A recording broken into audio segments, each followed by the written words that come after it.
प्रहलाद सराफ, जबकि उस व्यक्ति का कोई राजनीतिक जीवन नहीं रहा। इन लोगों का जुड़ाव निश्चित रूप से दिवंगत भंवरलाल शर्मा के साथ रहा।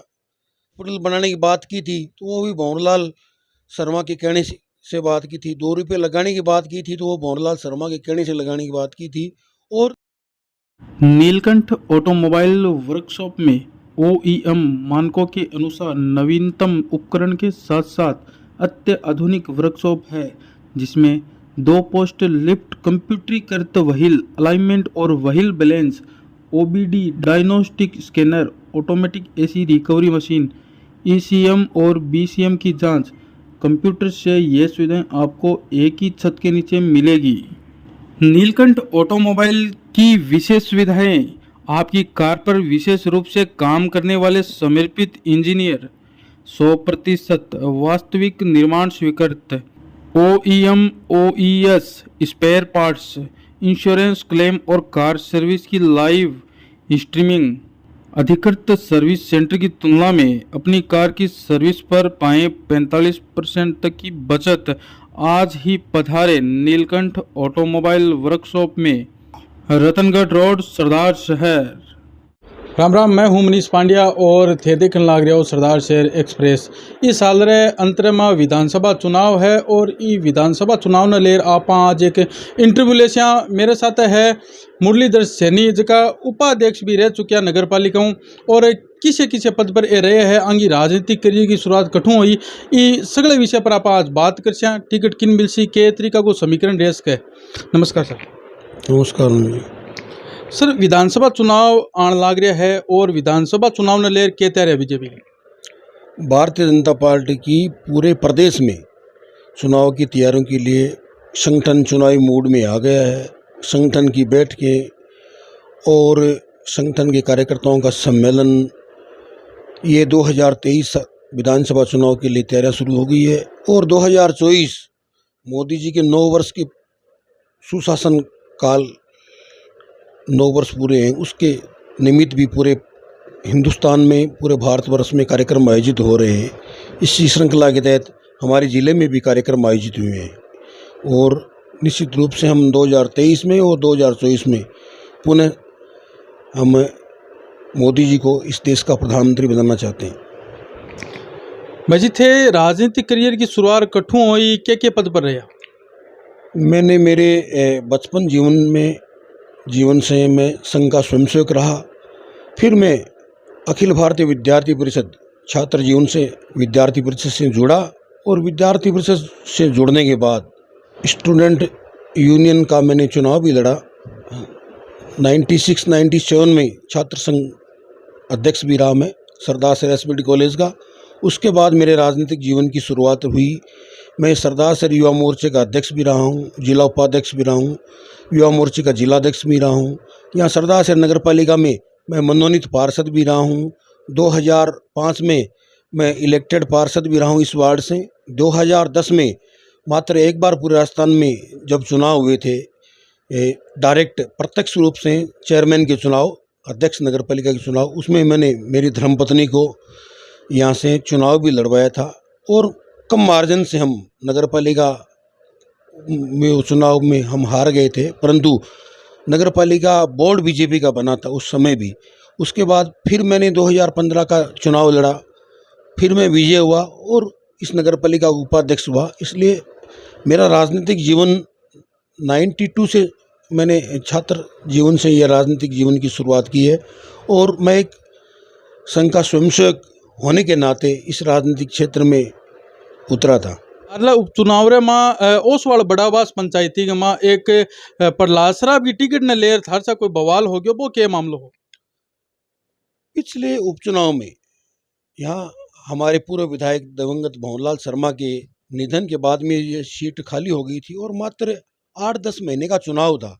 उस चुनाव के निमित्त हमारे कार्यकर्ताओं की बैठक थी और उस बैठक में प्रत्याशी के बारे में रायशुमारी की जाने वाली थी और रायशुमारी के माध्यम से और एक नाम नया उभर के आया था, प्रहलाद सराफ, जबकि उस व्यक्ति का कोई राजनीतिक जीवन नहीं रहा। मात्र वो एक पैसे से बिलोंग करने वाला और सबसे बड़ा धनाढ्य वर्ग है और हमने कभी उसका नाम नहीं सुना। और जब उसका नाम आया था तब टिकट के लिए तो मैंने सबसे पहले ये शुरुआत की थी कि मैंने कहा कि ये लोग कब बीजेपी के रहे, क्योंकि बीजेपी के अगर ये लोग होते तो 2010 के चुनाव में भारतीय जनता पार्टी की चेयरमैन प्रत्याशी सुजाता सैनी का ये विरोध नहीं करते और चुनाव हरवाते नहीं। इसलिए सभी कार्यकर्ता मेरी बात से एक स्वर में सहमत थे और सभी कार्यकर्ताओं ने एक स्वर में उपचुनाव में इस ऐसे प्रत्याशी को कैंडिडेट नहीं बनाया जाए, इस विषय का विरोध सभी कार्यकर्ताओं ने एक स्वर में किया था। भाई जी, यहाँ सुनना में भी आवे कि प्रहलाद सराफ को जो परिवार है वो काफी वर्षों है जो कांग्रेस के साथ रहे और ई बार उपचुनाव होयो तो वे बीजेपी में एंट्री मारी। यह बात सत्य है कि इन लोगों का जुड़ाव निश्चित रूप से दिवंगत भंवरलाल शर्मा के साथ रहा।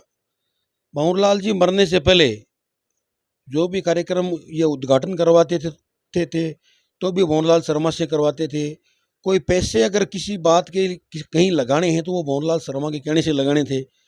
आप पता कर लेना, आप चैनल में काम करते हो। इन लोगों ने कोई हॉस्पिटल बनाने की बात की थी तो वो भी भंवरलाल शर्मा के कहने से बात की थी। 2 रुपये लगाने की बात की थी तो वो भंवरलाल शर्मा के कहने से लगाने की बात की थी। और इन लोगों का निश्चित रूप से कांग्रेस से लगाव था और ये लोग उस पृष्ठभूमि से जुड़े हुए निश्चित रूप से थे। तो अगर क्योंकि ये एक्टिव भी दिखाई देने लग रहा है और अगर बीजेपी प्रहलाद सराफ ने टिकट दे देसी तो क्या हो रही बीजेपी को? भारतीय जनता पार्टी में ऐसी परंपरा नहीं है कि कोई व्यक्ति पैसे वाला आ गया और पैसे के दम पर चुनाव लड़ना चाहता है और चुनाव जीतना चाहता है। ऐसी परिपाटी हमारे संगठन में नहीं है। हमारे संगठन में छोटे से छोटे कार्यकर्ताओं को मौका मिलता है। एक चाय बेचने वाला इस देश का प्रधानमंत्री है। इससे पहले आपने सुना होगा मदनलाल सैनी एक साधारण कार्यकर्ता था, उसको भारतीय जनता पार्टी ने राज्यसभा में भी भेजा और इस प्रदेश का प्रदेश अध्यक्ष भी बनाया था, क्योंकि एक वो साधारण परिवार से आने वाला व्यक्ति था। इसलिए ये अगर इनको चुनाव मैदान में आना है तो निश्चित रूप से संगठन में काम करें, 10-15 साल निश्चित रूप से काम करेंगे तो पार्टी इनको मौका देगी। परंतु ये ऐसा नहीं हो कि पैसे के दम पर ये टिकट लेके आ जाए और चुनाव मैदान में आ जाए और चुनाव बेतरनी से पार कर ले। तो मेरे ऊपर के संगठन के लोग भी यही सोचते हैं कि एक साधारण से साधारण कार्यकर्ता को चुनाव हमारी पार्टी लड़ाएगी। और एक मैंने राजनीतिक जीवन में काम किया है तो मुझे भी अगर पार्टी मौका देगी और 2023 का विधानसभा चुनाव लड़ेगी, आदेश करेगी, निश्चित रूप से चुनाव मैं लड़ूंगा। और हमारी मूल ओबीसी के 75 से 80 हज़ार वोट भारतीय जनता पार्टी के पक्ष में, 75% 80% भारतीय जनता पार्टी में मूल ओबीसी के वोट डालते हैं।